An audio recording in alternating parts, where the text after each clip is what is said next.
A União das Casas Espíritas da Zona Norte apresenta O Espiritismo está no ar, um programa que anuncia, esclarece e consola.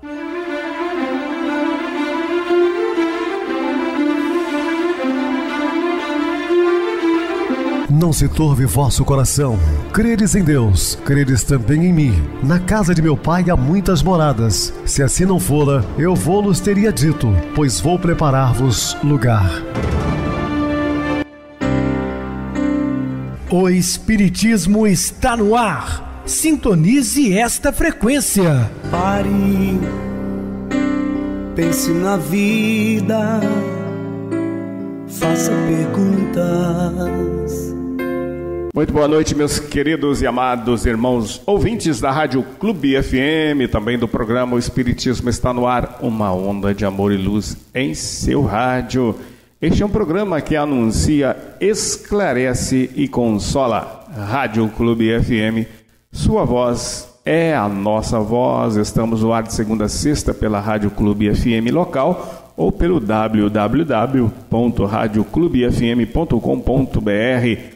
Vocês podem baixar o aplicativo no Play Store de seu celular ou ouvir-nos pelo YouTube.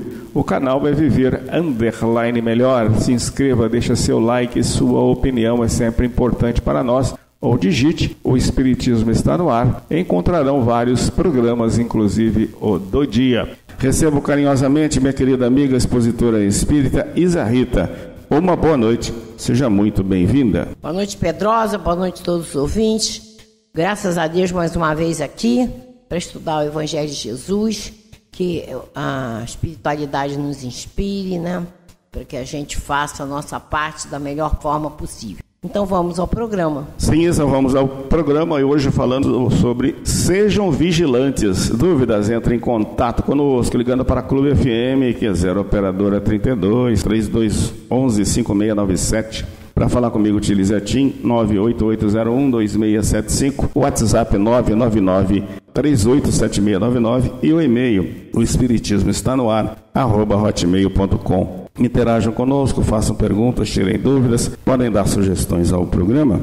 Estamos à disposição dos ouvintes. Vamos agora para aquele momento muito especial que é o nosso momento de oração. Sintonize esta frequência. O Espiritismo está no ar. Momento de oração. Ó Deus, como criatura que nasceu da tua vontade, estou perfeitamente capacitada a vencer os empecilhos da vida, bastando-me aurir forças em ti.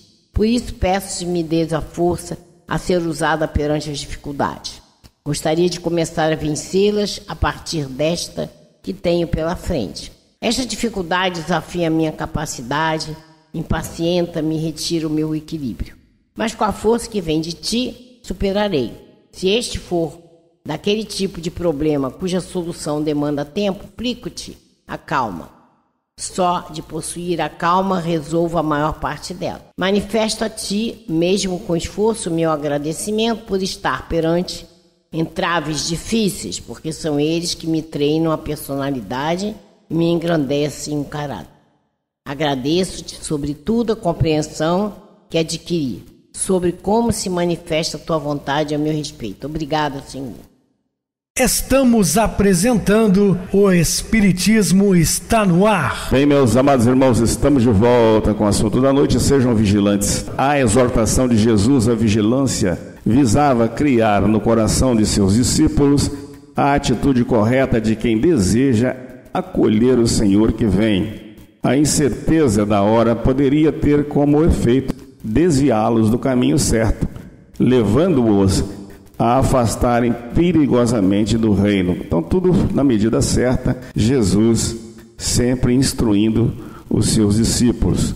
Vigiar significa pôr em prática as palavras de Jesus, especialmente a do mandamento do amor. Significa enfrentar a tentação do egoísmo, que leva o discípulo a convencer-se da inutilidade de fazer o bem. Lembrando a todos que o maior adversário do homem está dentro de si mesmo. Então, o inimigo é interior, é interno, não externo. Por isso que ele disse, olha, vigiar significa pôr em prática as palavras de Jesus, significa enfrentar as tentações do egoísmo, do ódio, do orgulho, da vaidade, porque isso destrói realmente o homem, né? Significa acreditar que vale a pena lutar para construir o reino de Deus. A exemplo de Jesus, no mundo onde a injustiça e a maldade parecem falar mais alto, significa estar sempre disposto a perdoar e se reconciliar a espiral da violência que assume proposições sempre maiores. Lembrando que nós falamos ontem sobre Platão e a sua justiça. O que acontece é o seguinte, segundo ele, para se ter uma justiça verdadeira, somente quando os homens foram justos, porque não adianta também você ter pessoas justas sendo julgadas por pessoas injustas. Então nós necessitamos de uma evolução maior e que todos façamos esforços. A vigilância cristã é perseverante e se alimenta da esperança. A pessoa vigilante não se sabe ainda que a realidade seja desesperadora. O discípulo do reino sabe olhar para além da história e contemplá-la na perspectiva de Deus, segundo o ensinamento de Jesus. Então, todo discípulo do Senhor, por mais difícil que a vida se apresente, ele sabe que é um período transitório e passageiro. As coisas ruins também passarão, não é? Não tem aquele desespero tão grande como aqueles que não têm fé, ou que não tenha também uma fé sólida, né? A vigilância, portanto, faz com que ele não seja esmagado pelo peso da história humana. Pelo contrário, lhe permite descobrir nela uma lógica inacessível para quem não tem fé. O discípulo esforça-se para não se deixar vencer pelo sono da infidelidade ao Senhor e ao reino. Ser encontrado assim seria a sua ruína. Ou seja, quando nós afastamos das coisas espirituais, estamos buscando de fato a ruína. Senhor Jesus, que eu esteja vigilante à tua espera para ser encontrado perseverante no amor e cheio de esperança de ser acolhido por ti.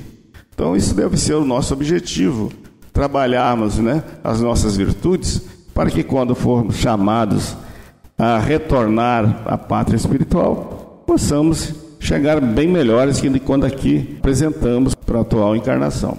O oficial romano é um exemplo de disponibilidade para acolher o Senhor. Sendo um romano, não nutria a esperança na vinda do Messias. Isso é fato incontestável, né? Porque enquanto o chamado povo eleito aguardava a vinda do Messias, o judeu, o romano não tinha essa crença. Era um chefe militar, sob cujas ordens estava uma centena de soldados. Tal condição colocava-o numa situação que, com muita facilidade, poderia tê-lo levado à soberba e ao autoritarismo. A gente sempre fala aqui, cuidado com aqueles que estão à frente de comandos, não? Porque as pessoas também se perdem pelo orgulho, pela vaidade, e as coisas se invertem. Eu já falei aqui que muitos comandantes belicosos do passado voltaram em encarnações superiores como um soldado raso, subordinados àquele regime autoritário que ele mesmo criara. Exercendo seu cargo numa terra estrangeira, corria o risco de mostrar-se prepotente e opressor da população local. Lembrando que também não era tão fácil conviver com os judeus naquela época, né? Eles tinham verdadeiras aversões, aos romanos. E ele, aparentemente, um inimigo dos judeus quando ali chegou. Ele chega 14 anos em Cafarnaum antes do Cristo. No entanto, ele se apresenta tão cordial que ele deixa que os judeus construíssem uma sinagoga sem importunar a ninguém. Ele não se deixou levar por nenhuma dessas tentações. O terrível sofrimento de um subalterno paralítico tocou o fundo do seu coração. Seu amor solidário manifestou-se no interesse sincero de lutar para o seu servo obter a cura. Lembrando daquele servo doente, e ele sai contra o Cristo, pedindo não por ele, mas para o seu empregado. Por isso não receou suplicá-la a Jesus, nem lhe pareceu inconveniente colocar-se como subalterno e totalmente dependente do mestre. Deste modo, ao amor pelo servo doente, juntou-se uma fé estranha a Jesus. Fé e amor permitiram, pois, ao homem pagão deixar a ação de Deus atuar em sua vida. Lembrando a todos que a passagem é muito clara, quando o próprio Jesus disse que em toda Israel eu nunca vi alguém com tamanha fé. Então, um oficial oriundo lá da mitologia greco-romana, que não sabia da vinda do Messias, no entanto, se coloca como um homem de maior fé. Em um momento ele contestou, né? Ele já sabia que o Cristo curaria o seu servo, mesmo à distância. O mesmo acontece com o discípulo do reino. Será digno de acolher o Senhor na medida em que a fé, o amor forem os eixos de sua ação, levando-o a romper os limites do egoísmo e a sair de si para encontrar Jesus que passa em sua vida.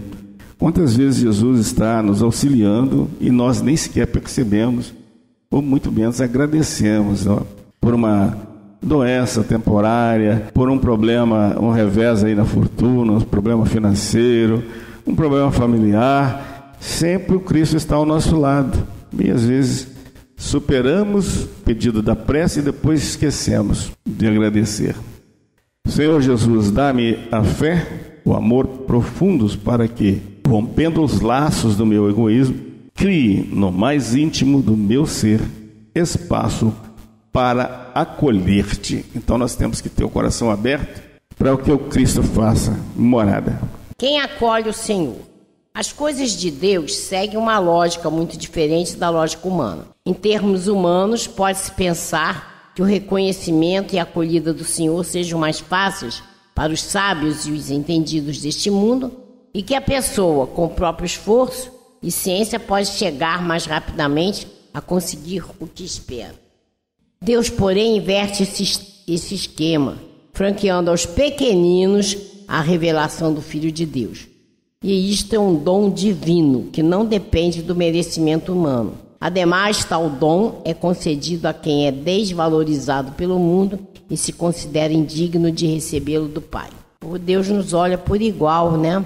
Bom e o mal para eles são seus filhos amados, né? A gente sabe que a espiritualidade diz que Deus já nos olha como seres angelicais, só está esperando que cheguemos lá. Então, a gente vê que realmente nem sempre aquele sábio ele vai acolher, né, as palavras de Jesus tão bem quanto aquele pequenino, aquele ser que ainda não tem tanta instrução, mas já tem o coração preparado para receber as palavras e já é um solo fértil para colocar em ação.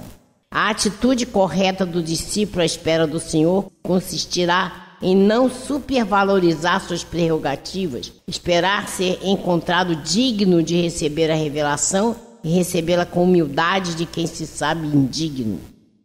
Então o discípulo deve ter consciência de ser pequenino e carente da ajuda do Senhor para poder reconhecê-lo. Então é isso aí, quando a gente humildemente, né, nós reconhecemos a nossa inferioridade, mas o que importa para Deus é a nossa vontade de receber os ensinamentos e a vontade de colocar em prática. Isso é que é muito importante, né? Se somos sábios ou não, isso não importa. Importa se somos solo fértil para que as palavras de Jesus elas floresçam, cresçam e deem frutos, né? Sua felicidade consistirá em ver e ouvir o que tantos outros ensinaram, ver e ouvir e não puderam. Aí está aqui, justamente que a gente então tenha essa vontade de aprender, vontade de colocar em prática, né? Porque a gente sabe que nós temos um objetivo de estarmos reencarnados, é crescer espiritualmente. E se nós colocarmos o Evangelho de Jesus para interiorizar, meditar e colocar em prática, nós vamos crescer, sim. Vamos aproveitar a reencarnação. Essa será a recompensa de sua humildade. Afinal, ele será o verdadeiro sábio e entendido, uma vez que a sua sabedoria tem origem no Pai. Então é isso que importa, né? Se somos sábios ou não, não nos importa. Importa a gente ter a humildade de reconhecer pequenino, mas sabendo que Deus nos olha por igual, que Deus espera de nós a nossa parte, fazer a nossa parte, a nossa transformação. Foram os pobres os primeiros a contar com Jesus e conhecer o seu poder de restaurar a vida e de curar toda a sorte de doença e enfermidade. Coxos, aleijados, cegos, mudos e tantos outros aproximavam-se de Jesus na esperança de serem curados, porque tinham a certeza de que um poder divino atuava por intermédio dele e por isso davam glória ao Deus de Israel. Então foi assim que Jesus conseguiu, atrair aquela multidão que através das curas ouvia a sua palavra. O mais importante ali eram as palavras de Jesus e aqueles corações que já tinham condições de absorver aquela palavra, que tinham, como eu disse, o coração já fértil para absorver os ensinamentos e colocar em prática. Então o mestre usou desta tática, da cura para atrair a atenção, do homem. Jesus não veio para curar coxos e cegos, ele veio para trazer para nós os ensinamentos. Jesus é o médico das almas. Assim, através dessa atitude, ele conseguiu com que muitas pessoas pudessem, além de escutá-lo, colocar em prática os seus ensinamentos. A pobreza e a marginalização levavam ele a esperar a intervenção de Deus na história por meio do Messias, anunciado pelos profetas, o qual iria restituir a fala aos mudos, curar os aleijados, fazer os coxos andarem e os cegos enxergarem. Tudo isso eles viam acontecer na ação de Jesus, a quem reconheciam como Messias. Não se notava nos ricos a mesma sensibilidade dos pobres. Eles não tinham achavam que não tinha necessidade de nada, mais voltados para o materialismo, do que o importante para nós, justamente a gente buscar ser e não ter. No caso deles, eles achavam que precisavam de nada, Aqueles não precisavam de Jesus nem de Deus, pois se bastavam a si mesmos. Voltando a falar, porque para eles o importante era o material, riqueza, prestígio, estar bem colocado na sociedade. Não se prestavam a entender a importância de ser melhores. Para eles não importava isso, para eles bastava o que eles já tinham, Depositavam sua confiança nos bens que possuíam. Não tinham tempo para perceber a ação amorosa de Deus em benefício da humanidade. Sendo assim, a pessoa de Jesus e sua ação taumatúrgica nada representava para eles, quiçá o tomassem por um milagreiro qualquer, enquanto os pobres buscavam, encontravam e reconheciam o Senhor. Os ricos, em sua insensatez, ficavam à margem da ação de Deus na história humana. Então isso é um alerta para nós, entender essa mensagem, porque nós precisamos buscar as coisas espirituais. As coisas materiais vão nos manter, vivos. Vivos somos todos nós, encarnados ou desencarnados. Mas nos manter, aí ainda encarnados, para ter a possibilidade do crescimento espiritual. Então, para nós isso é muito importante, essa lição. Entender que o que nós temos que buscar não é riqueza, não é poder, e sim crescimento espiritual. E aí, quando a gente faz o que estamos fazendo, estudando, a gente vai tendo condições de se aprimorar. Porque a gente vai buscar na doutrina espírita os ensinamentos de Jesus, porque ele disse que naquela época ele ainda não podia falar tudo, mas mandaria o Consolador. E nós sabemos que o Consolador é a doutrina espírita. A doutrina espírita nos mostra que somos imortais. Muito importante para nós sabermos que nós vamos estar sempre vivos. Não morremos, o que morre é o corpo, o espírito continua. Então, se a gente buscar a porta do suicídio, vamos ter uma grande decepção, porque vamos continuar vivos. Só que teremos mais complicações à frente para resgatar. A lei da reencarnação também é consoladora, porque muitas vezes a gente está passando por determinadas situações e a gente não sabe, não fez nada para aquilo acontecer. Então a gente sabe que pode estar tendo a oportunidade de resgatar erros de outras vidas. É o amor de Deus para nós, dando a oportunidade do conserto. E aí também ela traz para nós, a doutrina espírita, as ferramentas para a gente crescer espiritualmente, entendendo que nós não podemos ser orgulhosos, não podemos ser egoístas, temos que saber perdoar, não podemos julgar, ter paciência, indulgência, compaixão, né, para com todos que estão à nossa volta. E principalmente exercer o amor, porque a gente vai crescendo espiritualmente, mas nós temos que ao mesmo tempo fazer a caridade. Fora da caridade, na salvação, já dizia Kardec. Então, o que nós vamos fazer em relação ao amor? Porque Jesus deixou bem claro, amar a Deus sobre todas as coisas e ao próximo como a si mesmo. Então eu tenho que procurar me amar. Como eu vou me amar? Me modificando para melhor. E se eu me amo, eu tenho condição de amar o outro. Amando o outro, eu vou estar amando a Deus. Então, que a gente entenda a importância desses ensinamentos, né? É muito importante a gente entender que nós temos um objetivo. Vamos buscar ser e não se importar com ter. E que a gente, então, tenha o coração aberto, que seja uma terra fértil para os ensinamentos de Jesus brotarem, trazerem frutos. Esses frutos são realmente aquilo que vai nos fazer crescer espiritualmente, nos modificando para melhor, fazendo a reforma íntima, crescer espiritualmente para a gente um dia chegar à angelitude, sermos perfeitos relativamente, porque perfeito é só Deus. E ao mesmo tempo a gente fazer a nossa parte da caridade material, mas principalmente a moral. Porque muitas vezes a gente pode fazer a caridade sem meter a mão no bolso.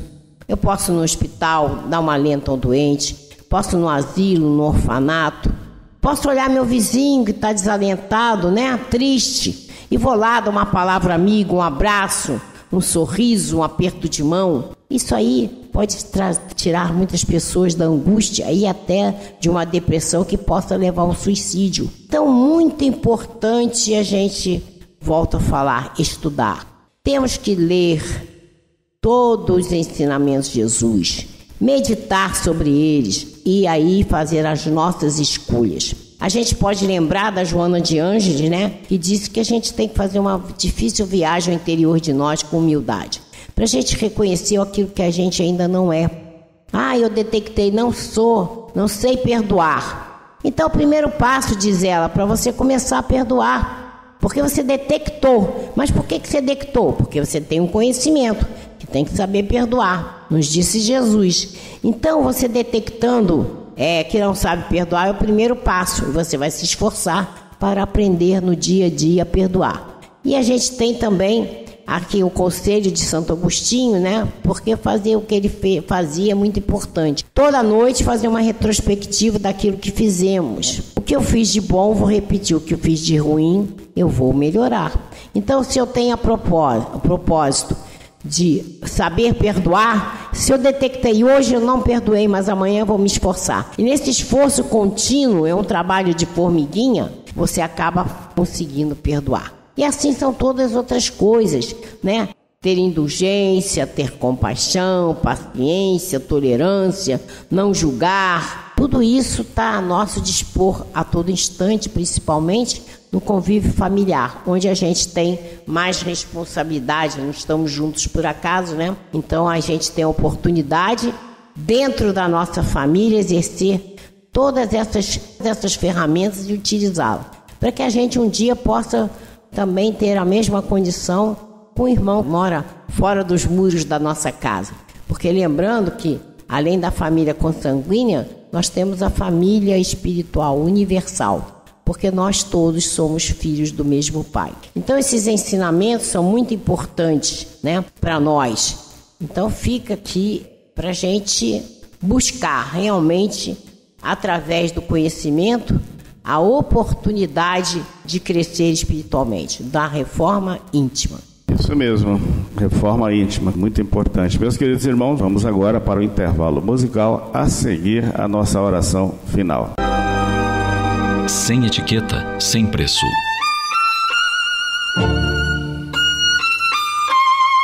A nota é internacional e diz mais ou menos assim: aquela poderia ser mais um amanhã como outra qualquer. Eis que o sujeito desce na estação do metrô de Nova York, vestindo jeans, camiseta e boné. Encosta-se próximo à entrada. tira o violino da caixa e começa a tocar com entusiasmo para a multidão que passa por ali, bem na hora do rush matinal. Mesmo assim, durante os 45 minutos em que tocou, foi praticamente ignorado pelos passantes. Ninguém sabia, mas o músico era Joshua Bell, um dos maiores violinistas do mundo, executando peças musicais consagradas num instrumento raríssimo, um Stradivarius de 1713, estimado em mais de 3 milhões de dólares. Alguns dias antes, Bell havia tocado no Symphony Hall de Boston, onde os melhores lugares custaram a bagatela de $1.000. A experiência no metrô, gravada em vídeo, mostra homens e mulheres de andar ligeiro, copo de café na mão, celular no ouvido, crachá balançando no pescoço, indiferentes ao som do violino. A iniciativa realizada pelo jornal The Washington Post era a de lançar um debate sobre valor, contexto e arte. A conclusão é de que estamos acostumados a dar valor às coisas quando estão num contexto. Bell no metrô era uma obra de arte sem moldura, um artefato de luxo sem etiqueta de grife.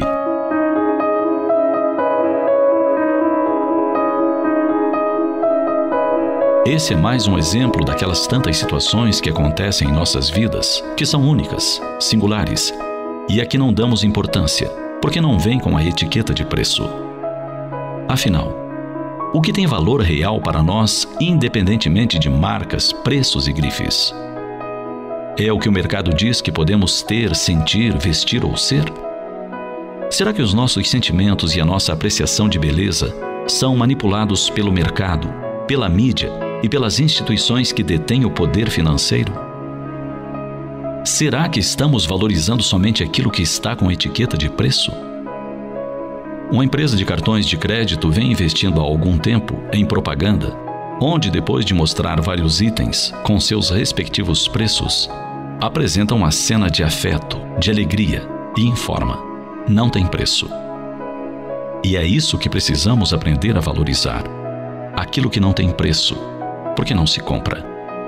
Não se compra a amizade, o amor, a afeição.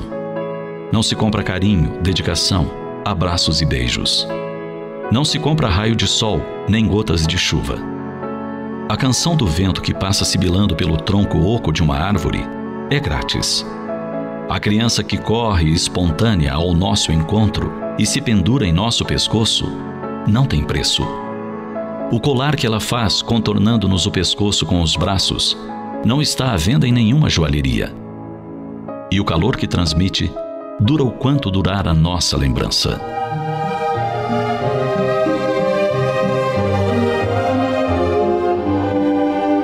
O ar que respiramos, a brisa que embaraça nossos cabelos, o verde das árvores e o colorido das flores é nos dado por Deus gratuitamente. Pensemos nisso e aproveitemos mais tudo que está ao nosso alcance, sem preço, sem patente registrada, sem etiqueta de grife. Usufruamos dos momentos de ternura que os amores nos ofertam intensamente, entendendo que sempre a manifestação do afeto é única, extraordinária, especial. Fiquemos mais atentos ao que nos cerca. Sejamos gratos pelo que nos é ofertado e sejamos felizes desde hoje, enquanto o dia nos sorri e o sol despeja luz em nosso coração, apaixonado pela vida.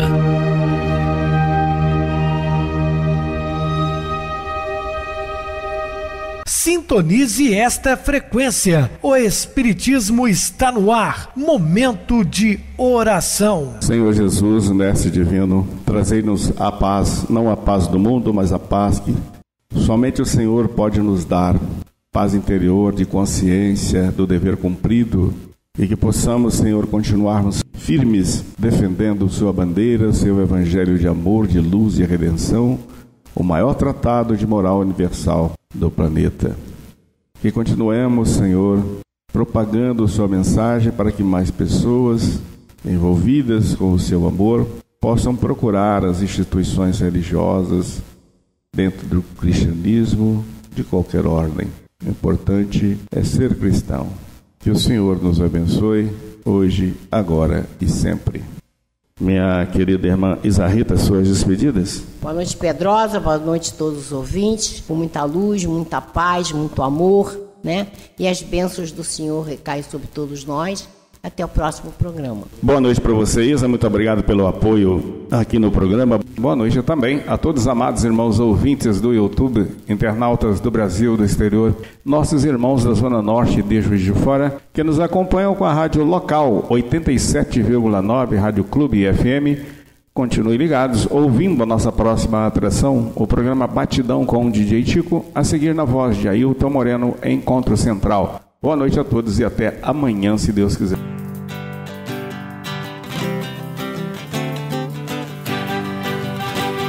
A União das Casas Espíritas da Zona Norte apresentou O Espiritismo Está no Ar, anunciando o Evangelho de Jesus, esclarecendo sua mensagem, consolando corações. Olhe pro céu e descubra imagens de luz. Se tem Jesus, o amor todo que Deus te deu. Pense no bem, no melhor em que pode fazer. Seja o que for, também vai receber. De coração, ajude-me, irmão. A caridade é o caminho do amor.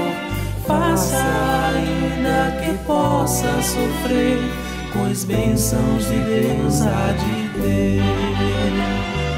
Ame, perdoe e viva melhor a natureza, o céu e o mar. Veja o encanto que a vida nos dá, a chance eterna que temos para amar, para amar.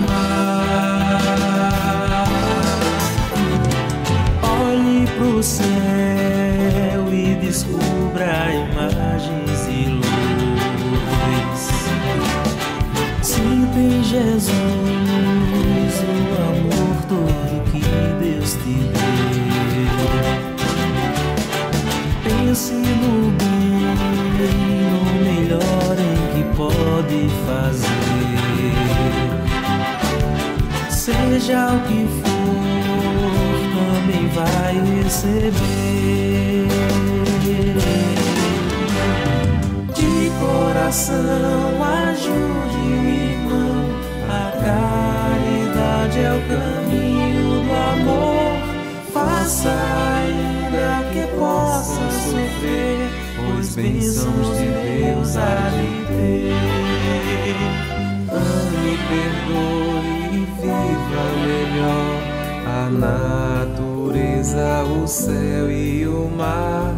Veja o encanto que a vida nos dá, a chance eterna que temos